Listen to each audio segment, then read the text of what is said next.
Hello friends, मैं अतुल कुमार फिर से एक बार आज की क्लास में हम लोग परिमेय संख्या और उनके दशमलव प्रसार के बारे में देखेंगे। तो उसके पहले परिमेय संख्या और अपरिमेय संख्या क्या होती है इनके बारे में जान लेते हैं। तो परिमेय संख्या किन संख्या को कहती हैं? ऐसी संख्याएं जिन्हें हम p बटे क्यू के रूप में व्यक्त कर सकते हैं उन्हें परिमेय संख्या कहते हैं। लेकिन q बराबर नहीं होना चाहिए किसके? शून्य के। q बराबर नहीं होना चाहिए किसके? शून्य के। उन्हें परिमेय संख्या कहते हैं। और अपरिमेय संख्या किसे कहते हैं? ऐसी संख्याएं जिन्हें हम p बटे क्यू के रूप में व्यक्त नहीं कर सकते उन्हें अपरिमेय संख्या कहते हैं। ठीक है, अब इसके दशमलव प्रसार के बारे में देख लेते हैं। दशमलव प्रसार के बारे में देखने से पहले ये थ्योरम देख लेते हैं। क्या कह रहा है थ्योरम? प्रमेय 1.5 क्या कह रहा है? मान लीजिए x एक ऐसी परिमेय संख्या है जिसका दशमलव प्रसार शांत है। मान लो x कोई ऐसी परिमेय संख्या है जिसका दशमलव प्रसार शांत है, तब x को किस रूप में व्यक्त कर सकते हैं अपन?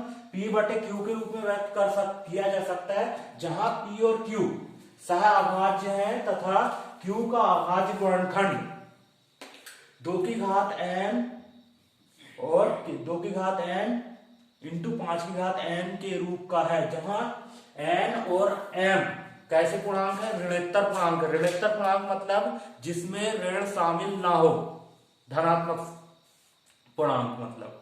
तो यहां पे ये थ्योरम कह रहा है कि मान लो कोई परिमेय संख्या मान लेते हैं 5.4। ये क्या है?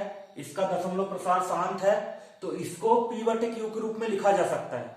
और p बटे क्यू के रूप में लिखा जा सकता है जहां p और q कैसे पूर्णांक होंगे?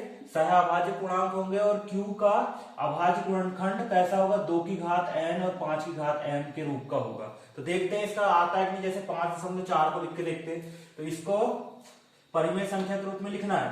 5.4 बराबर कितना हो जाएगा? यहाँ पे इसको लिख लेते हैं 54, और यहाँ पे दशमलव के बाद एक संख्या कितना लग जाएगा? 10। तो ये कितना आ गया? 54 बटे 10। अब नीचे हर का अभाज्य गुणनखंड करते हैं, तो अभाज्य गुणनखंड कितना आ जाएगा? 54। और यहाँ पे 10 के अभाज्य गुणनखंड कितना जाएंगे? 2 गुणित 5, 11 है यहाँ पे। मतलब अपना प्रमेय जो कह रहा है वो ठीक बात है। मतलब x कोई एक ऐसी परिमेय संख्या है जिसका दशमलव प्रसार शांत है, तब x को p बटे q के रूप में व्यक्त किया जा सकता है, जहां p और q सहअभाज्य है तथा q के अभाज्य गुणनखंड किस रूप का होना चाहिए? 2 की घात n इंटू 5 की घात m का रूप होना चाहिए। तो यार है क्लियर। अब इसके बाद इसका नेक्स्ट प्रमेय देखते हैं, इसी का अपोजिट जस्ट। मतलब यहां कह रहा है कि मान लीजिए x बराबर क्या? p बटे q है, जहां p और q कैसे हैं? सह अभाज्य हैं। सह अभाज्य हैं, तो ये एक परिमेय संख्या है। x बराबर p बटे q एक परिमेय संख्या ऐसी है कि जिसका q मतलब हर 2 की घात n और 5 की घात m के रूप का है, जहां n और m कैसे? ऋणोत्तर पूर्णांक है, तब x का दशमलव प्रसार कैसा होगा? शांत होता है। मान लो इसका मतलब अपोजिट जस्ट। मान लो कोई परिमेय संख्या दी है अपने पास, मतलब जैसे 7 बटे 50, ये परिमेय संख्या दी है। इसमें क्या कह रहा है? नीचे वाला, ऊपर की राशि को p कहेंगे और नीचे की राशि क्या कहेंगे? q। यदि q किसका? 2 की घात n और 5 की घात m के रूप का है कि नहीं? देखते हैं पहले इसका। 7 बराबर कितना हो जाएगा? 50 का 2 गुणित 5 गुणित 5, या इसी को ऐसा लिख सकते हैं अपन कितना? 2, ये 7 बराबर 2 गुणित 5 की घात कितना आ जाएगा? 2। ये 2 की घात n और 5 की घात m का रूप का है, तो इसका दशमलव प्रसार कैसा होगा? शांत होगा। ठीक है, पिछले प्रमेय का जस्ट अपोजिट है। फिर एक और प्रमेय तीसरा कह रहा है 1.7। मान लीजिए x बराबर p बटे q, जहां p और q कैसे हैं? अभाज्य है या सहअभाज्य है। एक परिमेय संख्या इस प्रकार है, यदि q का अभाज्य गुणनखंड 2 की घात n 5 की घात m के रूप का नहीं है, तो जहां n और m ऋणोत्तर पूर्णांक है, तब x का दशमलव प्रसार कैसा होगा? अशांत और आवर्ती होगा। मान लो इस रूप का आ जाए कितना? यहाँ 6 बटे यदि धोखे से आ जाए यहाँ पे 21, यहाँ पे इसका क्या होगा? सॉरी 21, तो यहाँ पे इसका अभाज्य गुणनखंड कितना हो जाएगा? 3 गुणा 7। ये 2 गुणित 2 की घात n और 5 की घात m के रूप का नहीं है, इसलिए ये दशमलव प्रसार कैसा होगा? अशांत होगा। तो इस इसको प्रश्नावली के सवाल करके देखते हैं और अच्छे से। अब प्रश्नावली 1.4 पढ़ेंगे। 1.4 का प्रश्न क्रमांक पहला क्या कह रहा है, बिना लंबी विभाजन प्रक्रिया किए बताइए कि निम्नलिखित परिमेय संख्याओं के दशमलव प्रसार शांत है या अशांत। तो सबसे पहले बिना भाग दिए अपने को बताना है।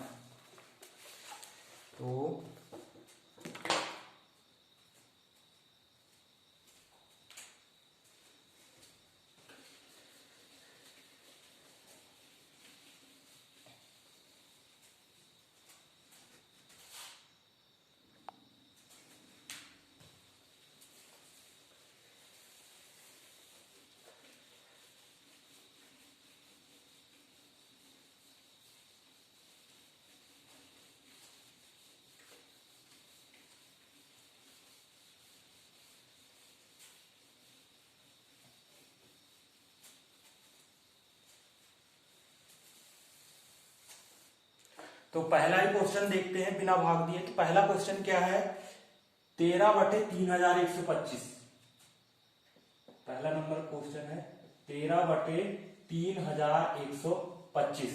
इनको बिना विभाजन किए बताइए कि इसका दशमलव प्रसार शांत है या अशांत है। तो देखो इसको कैसे हल करेंगे। सबसे पहले लिखेंगे हल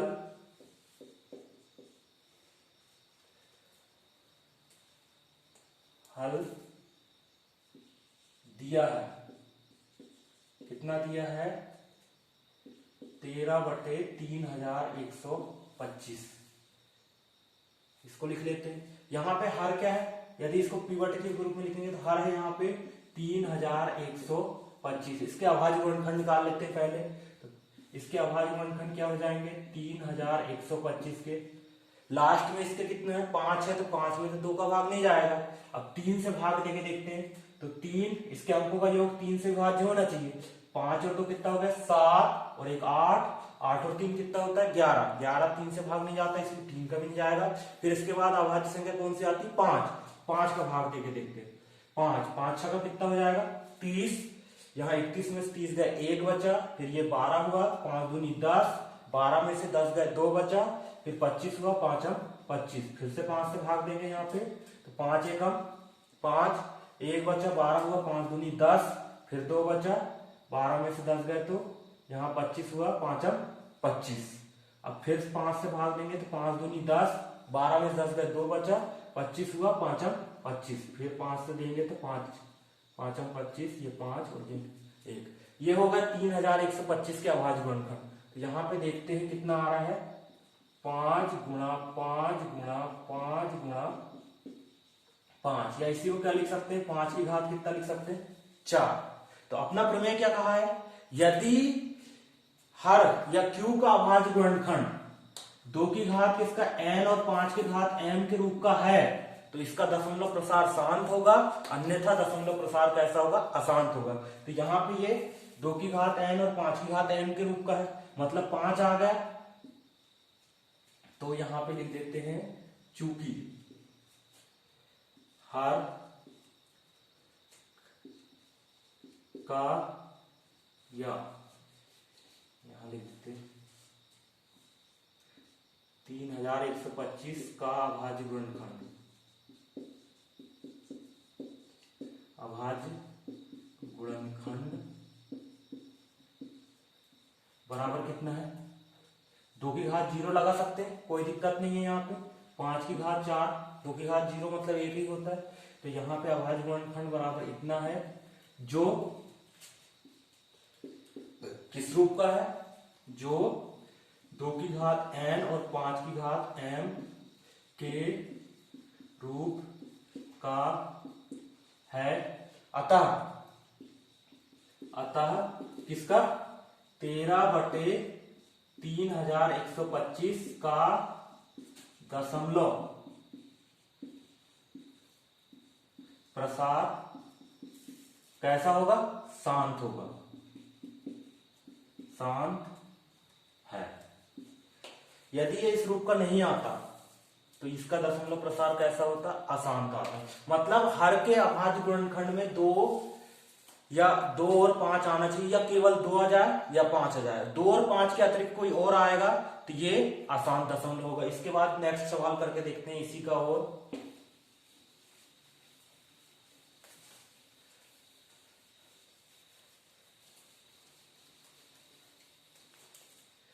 नेक्स्ट सवाल करके देखते हैं कौन सा, इसी का देखते हैं, थर्ड नंबर का। थर्ड नंबर का क्या कह रहा है,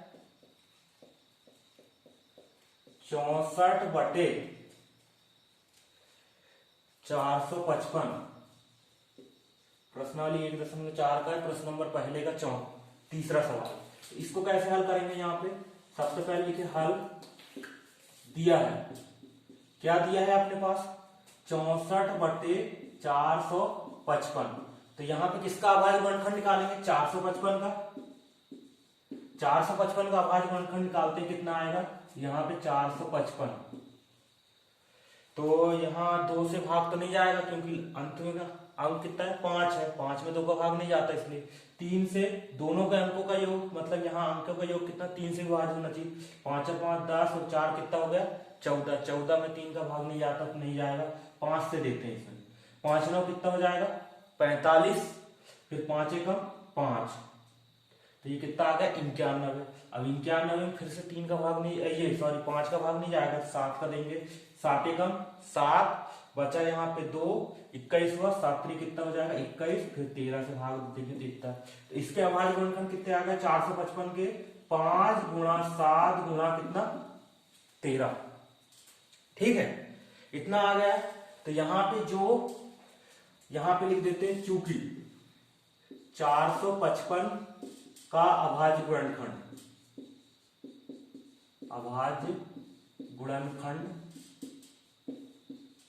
कितना है, गुणनखंड बराबर कितना है, 5 गुणा 7 गुणा 13 है, जो किस रूप का है, जो 2 की घात n और 5 की घात m के रूप का दिख रहा है। क्या यहाँ पे नहीं दिख रहा है क्योंकि इसमें 7 और 13 अलग से आ गए। तो जो 2 की घात n और 5 की घात m के रूप का नहीं है, अतः 64/455 का दशमलव प्रसार कैसा होगा, अशांत होगा। अशांत और अशांत आवर्ती होगा। क्लियर है। और इसके अन्य सवाल करके देखते हैं। तो अन्य सवाल में एक सवाल और देख लेते हैं, जैसे इसका 7वें नंबर का सवाल।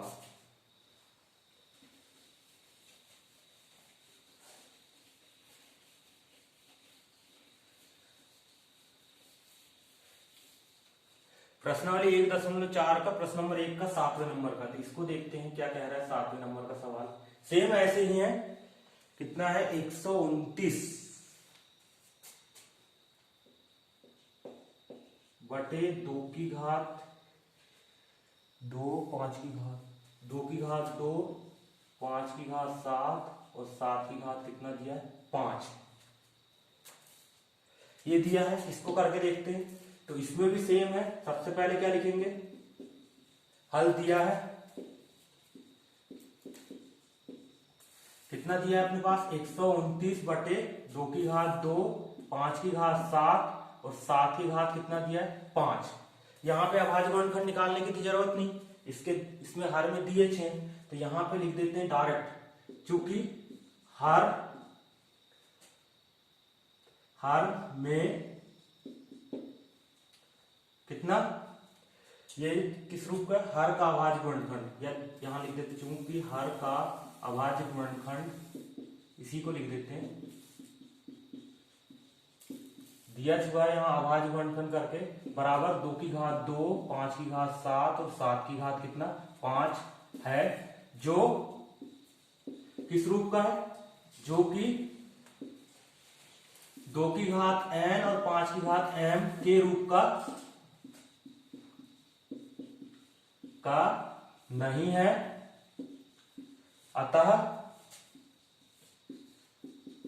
129 बटे 2 की घात 2, 5 की घात 7 और 7 की घात 5 का दशमलव प्रसार कैसा होगा? अशांत और आवर्ती होगा। अशांत आवर्ती है। यदि 2 की घात n और 5 की घात m के रूप का रहता है यहाँ पे हर, तो ये कैसा होता? शांत होता। अब इसके बाद प्रश्न क्रमांक तीसरा देखते हैं। प्रश्न क्रमांक तीसरा क्या कह रहा है? कुछ वास्तविक संख्याओं के दशमलव प्रसार नीचे दर्शाए गए हैं, प्रत्येक स्थिति के लिए निर्धारित कीजिए कि यह संख्या परिमेय संख्या है या नहीं। यदि परिमेय संख्या है और p बटे q के रूप की है तो q के अभाज्य गुणनखंडों के बारे में आप क्या कह सकते हैं? तो इसके सवाल देख लेते हैं, तीनों सवाल।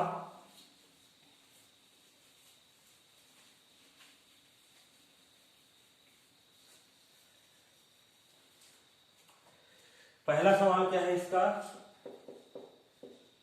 43 दशमलव 1 2 3 4 5 6 7 8 9। दूसरा क्या दिया है अपने पास यहाँ पे? 0.12 0 1 2 00, फिर 1 2 000,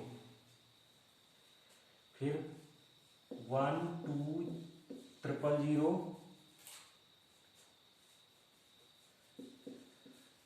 1 2 3 4 0। फिर तीसरा सवाल क्या दिया है? 43 दशमलव 1 2 3 4 5 6 7 8 9 पूरे के ऊपर बार। तो ये तीनों सवालों को देखते हैं। ये दशमलव प्रसार दिए गए हैं, ये परिमेय संख्या है क्या नहीं, और p बटे q के रूप के हैं क्या नहीं, और यहाँ पे q के अभाज्य गुणनखंडों के बारे में बताना है क्या है। सबसे फर्स्ट सवाल देखते हैं। इसका क्या यहाँ हल लिखते हैं। 43 दशमलव फर्स्ट सवाल 43.1 2 3 4 5 6 7 8 9 का दशमलव प्रसार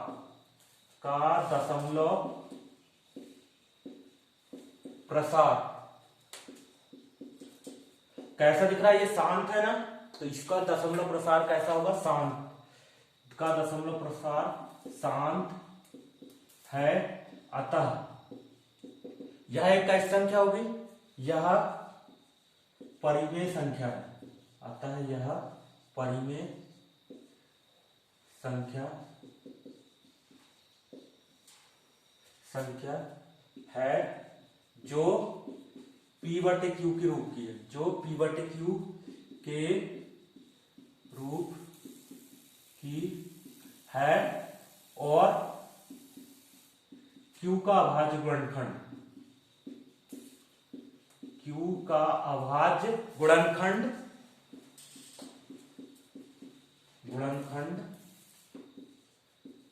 गुणनखंड में क्या क्या आएंगे? यदि इसका दशमलव प्रसार शांत है तो देखे थे अपने कितना आना चाहिए? 2 की घात n और 5 की घात n आना चाहिए, अर्थात कितने? 2 और 5 आएंगे।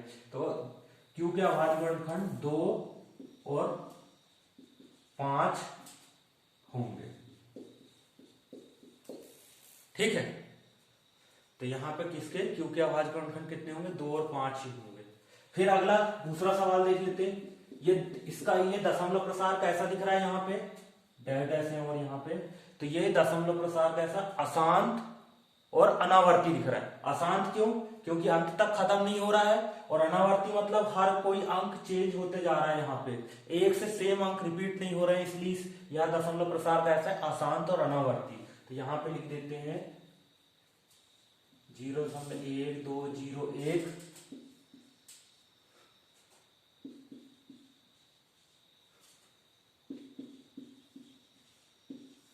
डैश डैश का दशमलव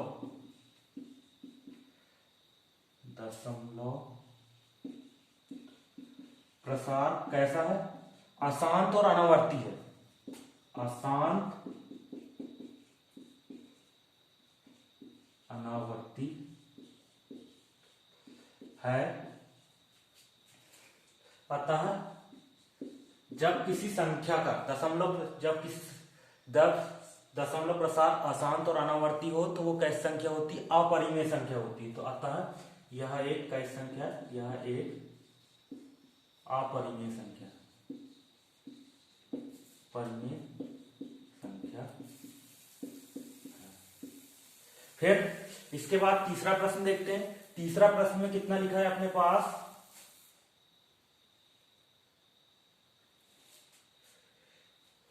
43.1, 2, 3, 4, 5, 6, 7, 8, 9। ये कैसे दिख रही है? इसका दशमलव प्रसार कैसा है? अशांत है। दशमलव प्रसार अशांत है और यहाँ पे दशमलव प्रसार ऊपर ये डंडी लगी, इसका मतलब अशांत है। और कैसा है? आवर्ती है। अनावर्ती ना होकर कैसा है? आवर्ती। यदि ये यहाँ पे खत्म नहीं होता तो कैसा होता? ये अनावर्ती हो जाता। तो यहाँ पे इसका दशमलव प्रसार अशांत, आवर्ती है अतः यह एक कौन सी संख्या होगी? यह एक परिमेय संख्या होगी। यह एक परिमेय संख्या है, परिमेय संख्या है जो किस रूप की है? जो p बटे क्यू के रूप की होगी, जो p बटे क्यू के रूप की है। और q के अभाज्य गुणनखंड में, q के अभाज्य